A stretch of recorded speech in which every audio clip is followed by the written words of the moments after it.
What's going on, everybody? Happy Thursday. Chargers Now is presented by PrizePicks. I am your host, Will Ortner, and I think that General Manager Joe Hortiz absolutely cooked in the 2026 NFL Draft. And we're going to do a post-mortem today on his draft and how ESPN felt that he did. And honestly, how ESPN felt that the rest of the National Football League did.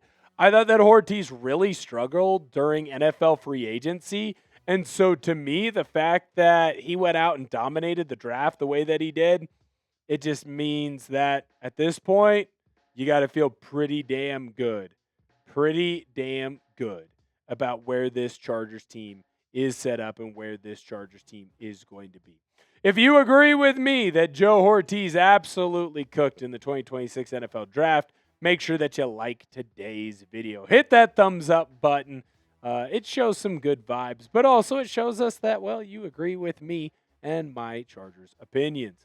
Let's start with ESPN's favorite picks. And now it's a little bit weird that the Chargers don't pop up until number 48 on ESPN's favorite picks, but that is where Akheem Mesidor falls. Now, this is important. Matt Miller went through his top 100 draft picks, so it's not necessarily the number one player. Fernando Mendoza is number one. It's just about where the guy is slotted, how he fits the team, and how he helps the team. And I think this is a great plan B. We all know that Akheem Mesidor wasn't necessarily the first option for this Chargers team. Obviously, they wanted to target interior offensive line, and unfortunately, Vega Ioane was not there. So that means they had to pivot. I think Akheem Mesidor is a pretty damn good pivot. Matt Miller agreed with me, and he had this to say. Mesidor was often mentioned as a Chargers round one target, especially once Ioane came off the board. In Mesidor, the Chargers got a solid value and grabbed one of the last edge rushers to have a first-round grade after an early run at the position. He'll be an outside rusher with a stand-up ability, but also has the skills to kick inside on some downs, which he did often in college. It's easy to see Mesidor being very similar to new teammate Tuli, and in terms of fit and usage, if Mesidor can equal Tuli's productions, the Chargers will be ecstatic. I'll dive into my opinions in just one moment, but first, I got to let you know that today's show is made possible by PrizePicks. PrizePicks is America's #1 sports picks app and is the best place to win cash while watching sports. With playoff basketball finally here, there's no better time to cash in than with our friends at PrizePicks. I'll tell you this, the app, it's super easy to use. To qualify for a PrizePicks lineup, pick 2 to 6 players and select more or less on stat projections, including points, rebounds, assists, three-pointers, hits, home runs, strikeouts, and several others across all sports. With the new social feeds feature, you can share PrizePicks with your friends and copy lineups with a single click. That includes myself and producer Searle. You follow us on PrizePicks and get the picks before they even get posted on the show. I have a lineup for the football action later on this year. Fernando Mendoza, less on regular season games started. Jeremiah Love, less on his rush yards. And Jordan Tyson, more on his receiving yards. New user offer. Download the PrizePicks app today and use code HMA when you play your first $5 lineup to receive $50 in lineups. That's code HMA when you play your first $5 lineup to get an extra $50 in lineups with PrizePicks. Clickable link to download the app is in the comments and description of today's video. I couldn't agree more with Miller, man. I think that Mesidor is an excellent plan B for this Chargers team. You did need an edge rusher to replace Odafe Oweh, and I think that Mesidor is that guy. You look at his year in 2025, and there were maybe 2 guys that were better than him. He's basically averaging a sack a game. Dude was unblockable. Great when it came to stopping the run as well. Someone that isn't going to make mistakes. High pressure rate. When he was healthy throughout his career, man, this kid was freaking awesome. The guy out of Ottawa, Canada, he is unblockable, and he's going to add in very well to this team. When you look at that linebacker depth chart, man, he gets to learn behind Khalil Mack, and then he gets to go in and be a star on this team. You're going to see him a lot as kind of that third edge rusher in, and that is a great decision for the Chargers. You got better in the first round, and significantly, and that is a big deal, and you're going to be better for a long time to come. That's always going to be a good thing for the Chargers. Next, let's talk about the guy who was 60th on this list, and that's Brenen Thompson, the speedy wide receiver out of Mississippi State. I like the addition of Thompson, and so does Matt Miller.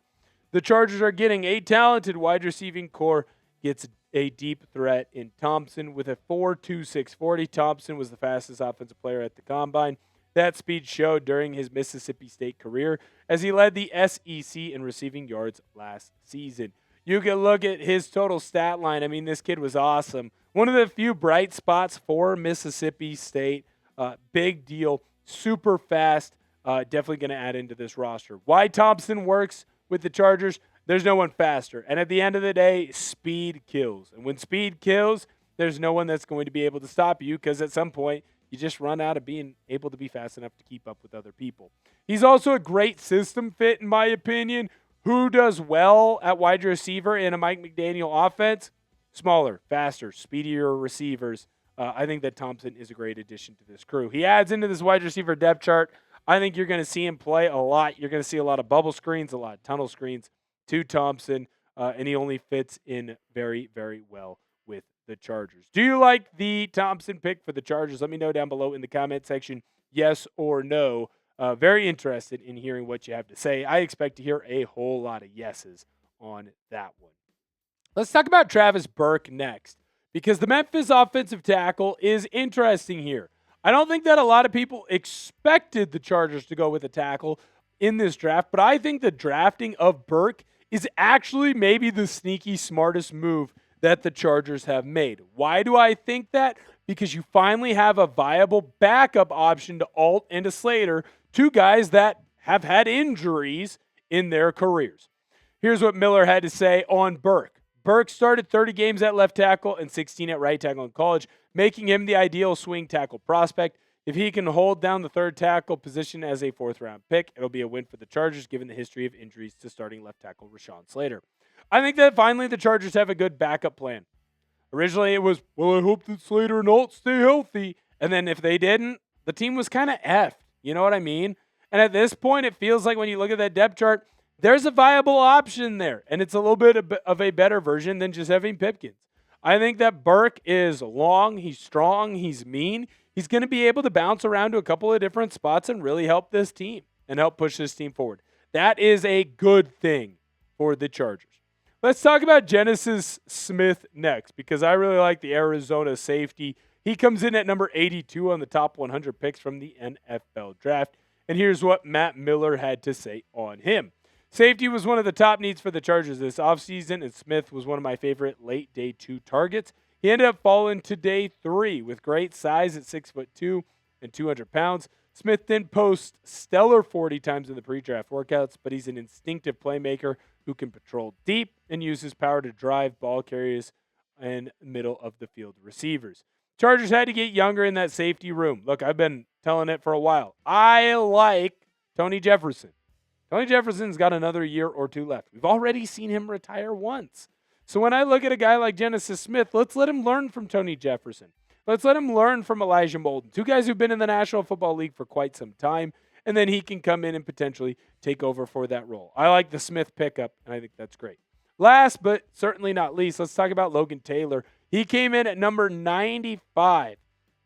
Miller had Taylor as being someone that should have been an early to mid day 3 guy and ended up being kind of a later day 3 guy. Here's what Miller had to say on Taylor. The Chargers double-dipped at guard in round 6, picking up Taylor and Alex Harkey within 4 picks of each other. Taylor's value was just slightly better as the number 134 player on my board.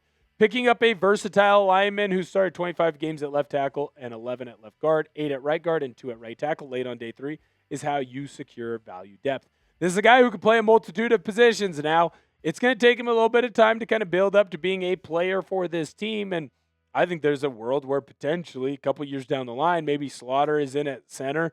Maybe you've got a guy like Taylor bouncing his way up to being a starting guard in one of these spots. Maybe even him and Harkey are starting guards opposite of Slaughter. So I look at a pick like Taylor. I think that's great. He can play a couple of different spots. Anytime you can play either guard spot and even potentially play a tackle spot, that's going to be a big deal because you never know when someone's going to go down, and you'd rather play the best player available than have to go, well, that's the best player available in that position for the Chargers. Chargers had to revamp that O-line, and they absolutely did. Joe Hortiz had an incredible draft, in my opinion. Let me know if you agree or disagree with me down below in the comment section. I agree with that statement. I want that very clear. I agree. I think that Hortiz killed it. And I'm going to keep singing that from the mountaintop. Now, I won't be proven 100% correct, probably until 5-10 years down the road, but I think that he crushed it. Hit the thumbs up button if you loved today's video and you love the Los Angeles Chargers. If you haven't subscribed yet, you're wrong. Hit that sub button and subscribe to the channel. Thank you guys so much for hanging out with us today. Make sure that you bolt up.